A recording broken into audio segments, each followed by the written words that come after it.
ಬಳ್ಳಾರಿ ವ್ಯಾಸನಕೆರೆಯಲ್ಲಿ ಅಕ್ರಮ ಗಣಿಗಾರಿಕೆ ಆರೋಪಕ್ಕೆ ಸಂಬಂಧಪಟ್ಟಂತೆ ಮಾಜಿ ಸಚಿವ ಆನಂದ್ ಸಿಂಗ್ಗೆ ಬಿಗ್ ರಿಲೀಫ್ ಸಿಕ್ಕಿದೆ.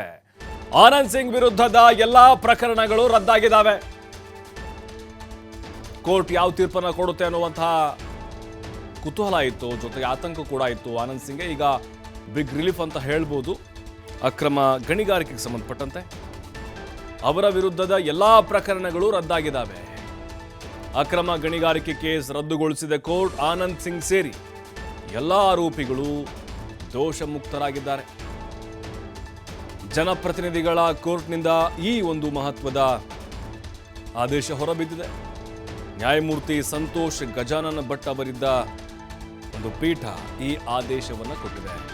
ಸಾಕ್ಷ್ಯಾಧಾರಗಳ ಕೊರತೆಯಿಂದ ಪ್ರಕರಣ ಈಗ ಖುಲಾಸೆ ಆಗಿದೆ. ದೋಷ ಮುಕ್ತರಾಗಿದ್ದಾರೆ ಮಾಜಿ ಸಚಿವ ಆನಂದ್ ಸಿಂಗ್. ಬೆನ್ನು ಬಿಡದೆ ಕಾಡ್ತಾ ಇತ್ತು ಈ ಪ್ರಕರಣ ಅವರಿಗೆ. ಈ ಹಿಂದೆ ಅವರು ಸಚಿವರಾಗಿದ್ದರು ಬಿಜೆಪಿ ಸರ್ಕಾರದಲ್ಲಿ, ಜೊತೆಗೆ ಕಾಂಗ್ರೆಸ್ ಸರ್ಕಾರದಲ್ಲೂ ಕೂಡ. ಆ ಸರ್ಕಾರದಲ್ಲೂ ಕೂಡ ಅವರು ಇದ್ದರು. ಜೊತೆಗೆ ನಂತರದಲ್ಲೂ ಕೂಡ ಅವರಿಗೆ ಈ ಒಂದು ಪ್ರಕರಣ ಬೇತಾಳದಂತೆ ಕಾಡ್ತಾ ಇತ್ತು. ಅವ್ರಿಗೂ ಕೂಡ ಒಂದು ರೀತಿ ಢವಢವ ಶುರುವಾಗಿತ್ತು, ಏನಾಗುತ್ತೆ ಇವತ್ತಿನ ಒಂದು ತೀರ್ಪು ಅಂತ ಹೇಳಿ. ಬಟ್ ಈಗ ಅದರಿಂದ ಅವರು ನಿರಾಳರಾಗಿದ್ದಾರೆ. ಯಾಕಂದರೆ ಬಳ್ಳಾರಿ ಅಂತಂದರೆ ಸಹಜವಾಗಿ ನೆನಪಾಗೋದು ಅಲ್ಲಿ ಅಕ್ರಮ ಗಣಿಗಾರಿಕೆ ನಡೆದಿದೆ ಅಂಥೇಳಿ. ಹಲವು ಪ್ರಭಾವಿ ನಾಯಕರು ಕೂಡ ಈಗಾಗಲೇ ಜೈಲು ಪಾಲ ಹೋಗಿ ಬಂದಿದ್ದಾರೆ. ಹಿಂದೆನೂ ಕೂಡ ಇವ್ರ ಮೇಲೆ ಗಂಭೀರವಾದಂಥ ಆಪಾದನೆಗಳು ಬಂದಿದ್ವು. ಈಗ ಆ ಎಲ್ಲ ಆರೋಪಗಳಿಂದ ಆನಂದ್ ಸಿಂಗ್ ಅವರು ಮುಕ್ತಿಯನ್ನು ಹೊಂದಿದ್ದಾರೆ. ಹಾಗಾದರೆ ಇದು ಏನಿ ಪ್ರಕರಣ ನೋಡ್ತಾ ಹೋಗೋಣ. ಹಾಗಾದರೆ ಆನಂದ್ ಸಿಂಗ್ ಅವ್ರ ಮೇಲೆ ಬಂದಿರುವಂತಹ ಈ ಒಂದು ಕೇಸ್, ಅದರ ಹಿನ್ನೆಲೆ SB ಮಿನರಲ್ಸ್ಗೆ ಸೇರಿದಂತಹ ಗಣಿಯಿಂದ 16,987 ಮೆಟ್ರಿಕ್ ಟನ್ ಅದಿರು ಸಾಗಾಟ ಆರೋಪ ಇತ್ತು ಇವ್ರ ಮೇಲೆ. ಮತ್ತು ಬೇಲೆಕೇರಿ ಬಂದರಿಗೆ ಸಾಗಿಸಿ ಈಗಲ್ ಟ್ರೇಡರ್ಸ್ನಿಂದ ಮಾರಾಟ ಮಾಡಿದಂಥ ಆರೋಪ ಇದೆ.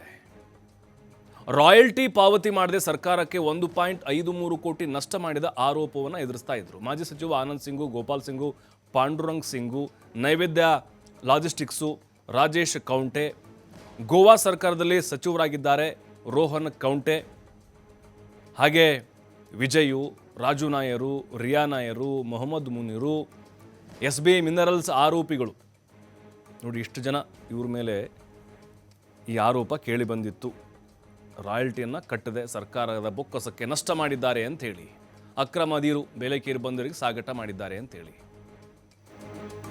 ಅಲ್ಲಿಂದ ಇಲ್ಲಿವರೆಗೂ ಕೂಡ ಈ ಕೇಸ್ ನಡೆದುಕೊಂಡು ಬರ್ತಾ ಇತ್ತು. ಆನಂದ್ ಸಿಂಗ್ ಸೇರಿದಂತೆ ಅದರ ಜೊತೆಗೆ ಅವರ ಅತ್ಯಾಪ್ತರು ಕೂಡ ಇದರಲ್ಲಿ ಸೇರಿದ್ರು. ಹಾಗೆ ಗೋವಾ ಸರ್ಕಾರದ ಸಚಿವರಾಗಿರುವಂಥ ರೋಹನ್ ಕೂಡ ಇದರಲ್ಲಿ ಪಾಲುದಾರರಾಗಿದ್ದರು ಅನ್ನುವಂಥ ಆರೋಪ ಕೇಳಿ ಬರ್ತಿತ್ತು.